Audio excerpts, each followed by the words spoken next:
Welcome back, Mythfits. Oh my gosh, it was so fun to talk to our old friends. Like, it's funny. We meet the most interesting people in this line of work, and the fact that we used to go to these conventions and just like make these long friendships with just the most fascinating people with the craziest careers.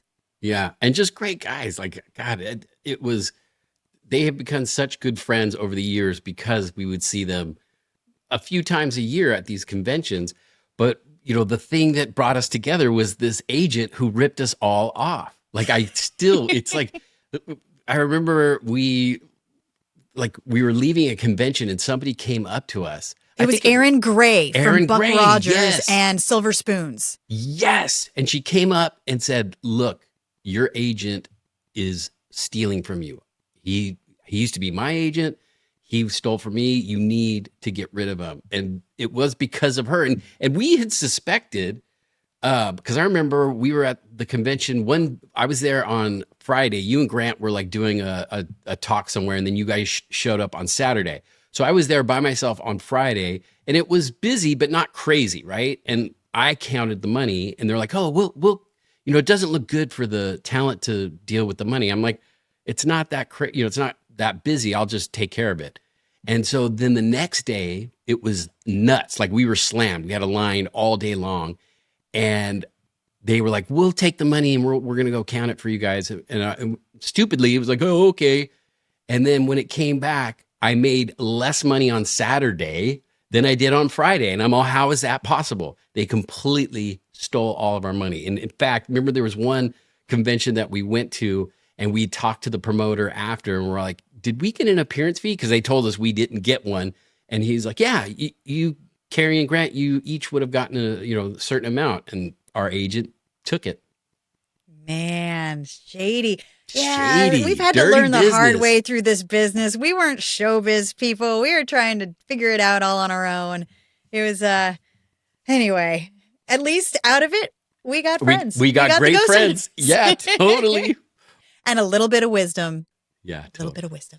All right, Tori, this is the time in the show where we get a fan question, a MythFit question, and we pull it from Instagram or YouTube. So are you ready for today's?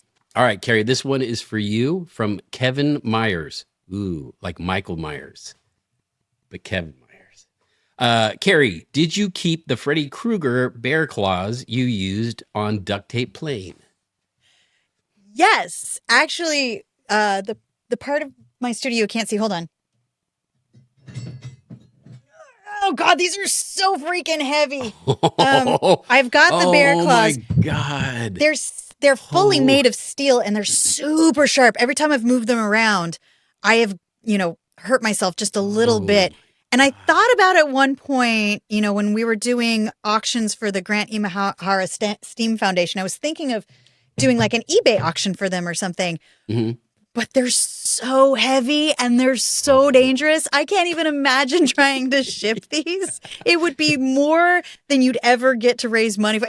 Anyway, so I just keep them in my office with all of my other weaponry. And they'd probably have to sign a waiver so they wouldn't sue you for hurting themselves. If you broke into my house, the weird weapons that I could pull out, can you imagine, right? It's dark. You're trying to rob my house, and I'm just going to jump out with like these Freddy Krueger claws and just be like, get out of my house.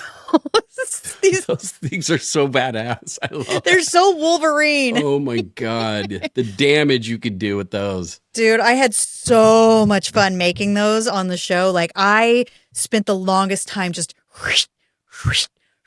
sharpening them, and they worked so good. There's still bits of duct tape stuck to it, actually. I guess I never cleaned these because that's awesome. That's from the duct tape plane episode where a bear tears apart an airplane and fix the whole thing with duct tape and see if it can fly. It did. Dude, you were nuts. I remember you had you were wearing like a teddy bear hat, and you were just going crazy. Good times. Good times. Is there anything weird that you've kept from the show that is sort of creepy and Halloween-y? Yes. What do you have? Like, one of the creepiest things I have was from the superhero Punch, The ring punch. The ring punch when he punches the guy's face and he leaves an impression on his forehead. It was Punisher, right? Yeah. And so I have the skull. I made that. This is a human skull. You know how you can tell that I made that human skull rig? Because there's a little flower on top. There's like flowers painted on it, trying to make it sweet and nice. It's cute. It's like cute dark and pretty. And creepy. All at the same Cute time. And creepy. It was creepier when there was skin stretched across it. Oh, yeah, the pig skin. Whoa. Yeah. And then I got to carve the ring that was used for the punching. And I believe the old Eric Haven, he got that when we dismantled MythBusters, because it was like a cool superhero-y kind of thing. And he's a comic book guy. I remember we were testing punch power and we had this metal plate that, would take pressure. And I put on a glove and I hit it as hard as I could. And I actually cracked my knuckle. My hand swelled up. Like, it was so huge. And then after, they took me to the emergency room just to check it out. Then the producers came in and they're like, oh, we found a soft version that you could put on a punching bag. And I'm like, that would have been helpful too. That's so dumb. I'm just going to hit this piece of metal as hard as I can. Dude, but you did it. Like, wow. The devotion to the show to do this stuff. I'm an idiot, Kari. That's what. Or are you just like so into your job that you're going to do it full on no matter what they throw at you? No. You're a hard worker. It's like the camera's rolling and you just start doing dumb stuff. That's what it is. All right. Well, before we leave today, can you tell me what are your favorite horror movies? And then on the site, I want to put up a post somewhere so that we can kind of take a poll of what all the Mythfits, like what are their favorite horror movies? Yeah, well, so obviously Halloween is my favorite horror movie. Jamie Lee Curtis, amazing. But then The Shining, love The Shining. Yep. The Exorcist, great horror movie. I could go on, but those are my top three. Those are like my three that I'm going to throw out. How about you? I mean, I agree with those. I really do. I also, just for the fun comedy aspect, I always loved Evil Dead 2. I just think Bruce Campbell is the funnest character. His chin alone could be the character. I love all the Sam Raimi kind of stuff. It's so good. And Howard Berger did the effects for that movie. If you guys haven't seen that episode, go back. Yeah. Howard Berger, special effects makeup artist. You could, good full circle. I like that. Yes. Do you remember like all the Annabelle movies, right? Yeah. So that whole genre is based on a real story, of a possessed doll, that things happen.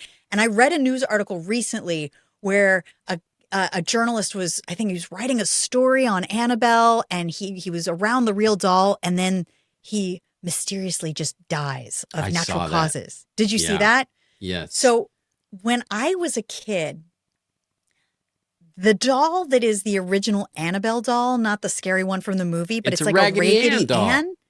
I had that doll as a kid. Ooh. I think that's even creepier because it's a cute doll. It's Raggedy Ann. The one that they made for the movie, it's like, oh yeah, I get it. It's an evil doll. Like it was like 2 on the head. I loved it was 2 on the nose. Like, it's like, oh, here's this creepy doll. It's got to be possessed. I think it's creepier when it's a cute little, oh my God, it's a child's toy. And that's the evil thing. So my grandmother used to make dolls for us. Like my dad's side of the family, they were just obsessed with dolls. Like they were always making dolls. Like they tried to make homemade Cabbage Patch Kids for us.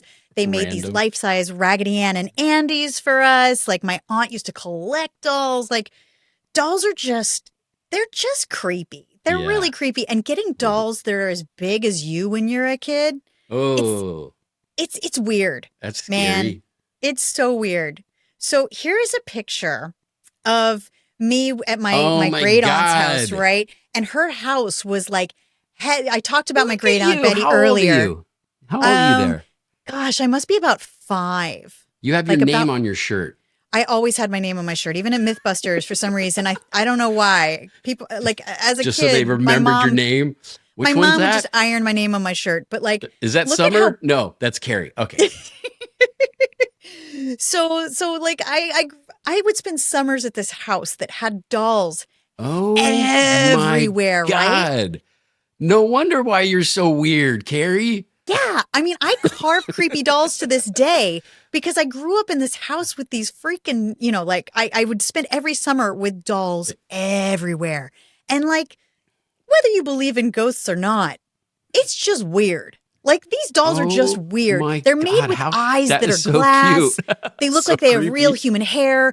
And some of them were the same size as my little sister. And we would just like dress my sister up as one of the dolls and just like have her stand with them and take pictures. That is so creepy. But yeah, my grandmother at one point made us the Andy and Ann dolls, and so I had the Annabelle dolls, and it was a lot more like Poltergeist, where it was like the clown was the creepy doll. So Yeah. these creepy dolls didn't scare me at my great aunt's house, but the Raggedy Ann and Andy's, I swear their shiny little eyes were always staring at me. Yeah, that's the creepy part because they're so cute. No wonder why you're such a weirdo. I know.